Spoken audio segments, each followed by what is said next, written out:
Here I come. Oh, here I come. Oh. The disrespect. The disrespect is unbelievable. Unbelievable.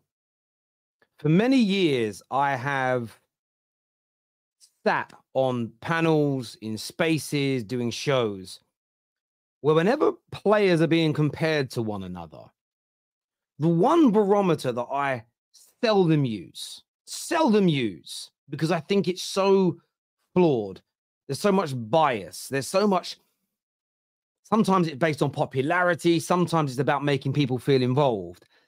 But a barometer that I very rarely use is personal, individual trophies.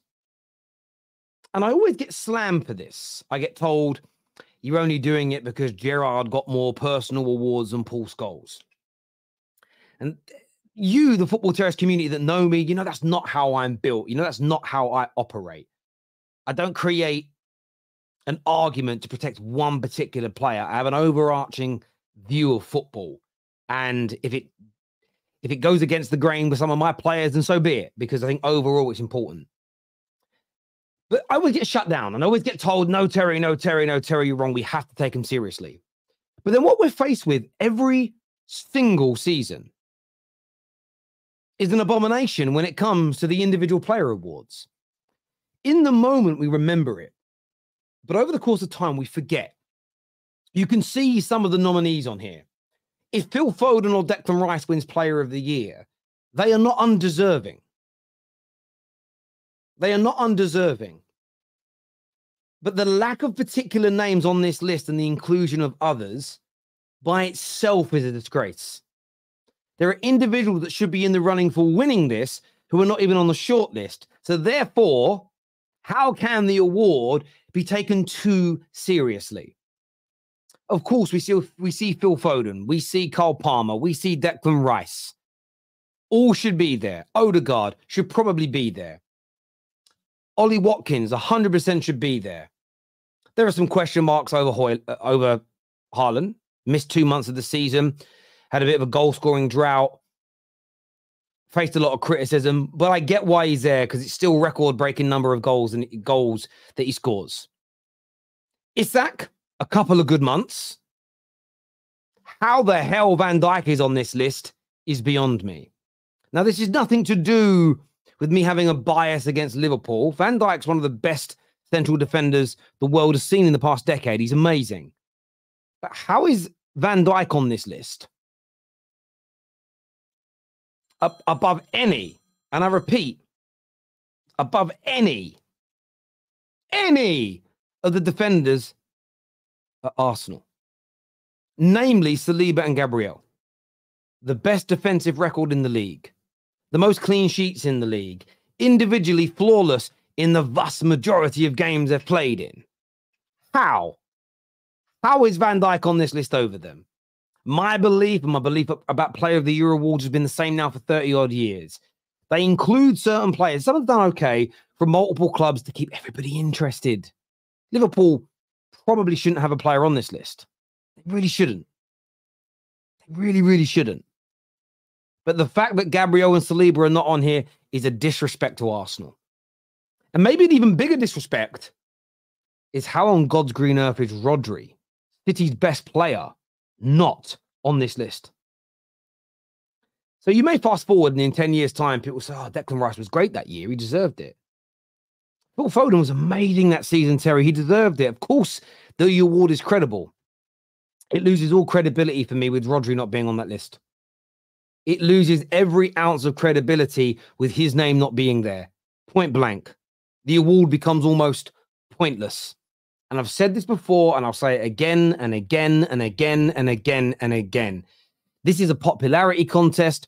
These awards are a chance to keep multiple clubs that have nothing really to fight for involved, teams that are not winning involved. And I saw this in my lifetime. I saw amazing Man United and Chelsea teams dominate, but not one of their players sometimes win Player of the Year. I saw a team once do a treble, and only had a couple of players in the Team of the Year. How is that possible? It makes no sense. It makes no sense. So for me, I just saw this today and thought the disrespect towards Arsenal centre-backs, the disrespect towards Rodri was absolutely ridiculous.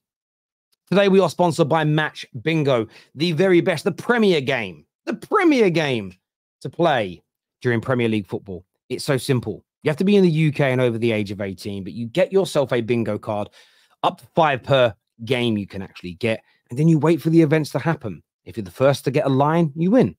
If you're the first to get 2 lines, you win. If you're the first to get a full house, you win. And the amazing thing about Match Bingo is that a big percentage of the proceeds go to a charity of your choice. So not only can you win some money, not only can you have some fun, but you can help some charities of your choice as well. This week, he has decided to choose the top 10 Premier League managers. So take it away, Gab. So, I'll do it in Birmingham. So, number 1, Al, I'm going to go with, I think it has to be Pep Guardiola again, because... Would you go with Pep Guardiola? He hasn't had so many injury problems, players out. No, he hasn't. They've not had so many injury problems, Man City. In fact, City have had, I'll give you the number here, they've had 16 injuries all season. The 16th best, well, I suppose you said the 5th best, well, they're ranked 16th in the amount of injuries they've had this year in the Premier League versus Chelsea at the top with 54. What's he talking about? I mean, De Bruyne was out for a while, Haaland, Foden had his injury problems, Grealish, Stones, Grealish. Ederson, but they've still went out and played the attractive football. Very unlucky against Real Madrid. Should have got through in that game. They'll go on to win the league as well. So I'm going to go with Pep Guardiola. And then you're going Emery. Number 2, I'm going Unai Emery. Because, Al, semi-final tonight, could get through to the final of the Europa League Conference. I mean, they were battered in the first semi-final, first leg, though. They could make the final tonight, but they got battered in the first game. So many injuries as well. Managers that moan about it. Get on with it. What if you get beat tonight, go out, and what if you blow the 4th spot? Well, still, even if we finish in 5th place, Al, I think that's outstanding. Ahead of likes of Newcastle, Chelsea, Manchester United. You can't have Unai Emery as the 2nd best manager in the league if he gets battered tonight by Olympiacos and if he bottles top 4. There's no way you could have him as 2nd best. People waiting on a waiting list for season tickets. That's how much people are impressed with Unai Emery. Number 3, Arteta. I'm going to give it to Arteta. Any other season now, he'd be winning the league if it wasn't for this juggernaut, Man City. So if Arteta has done enough to win the league, by the way, when people like Gabby predicted they wouldn't challenge again this year, that the signings of Kai Havertz would damage their title hopes. To say that he's actually been the best if it wasn't for this juggernaut, but you're putting him 3rd? Does that make sense to you, the viewers, or am I tripping? Am I tripping? I think it's going to be one of them where they're fighting it out now for a few seasons, City and Arsenal, and look at Jurgen Klopp, 1 league title. How long was he at Liverpool for? Because of Pep Guardiola's Manchester City, but they've been outstanding, Arsenal, this season. Number 4, I'll give it to Jurgen Klopp, because... Yeah, I mean, Jurgen Klopp's won a trophy, so I get why he's on there. He's in the title race. I do think Gary O'Neill deserves a shout this year. Really, really impressed with Gary O'Neill. And now that I'm recording this, I'm not going to edit it to like my brain hasn't frozen. But the Bournemouth manager as well. His name now eludes me, but I think he should be in the reckoning on pound-for-pound levels as well. But how do you guys feel about these awards? Who do you feel deserves Manager of the Year and why? And are player awards, are we going to finally out player awards for what they are a joke? Are we going to finally out them for what they are, and that is a joke, or not? Let me know in the comments section below. Make sure you check out Match Bingo by scanning the QR code or clicking on the link below. Until next time, take care, goodbye, God bless, and I'll see you all again soon. Peace.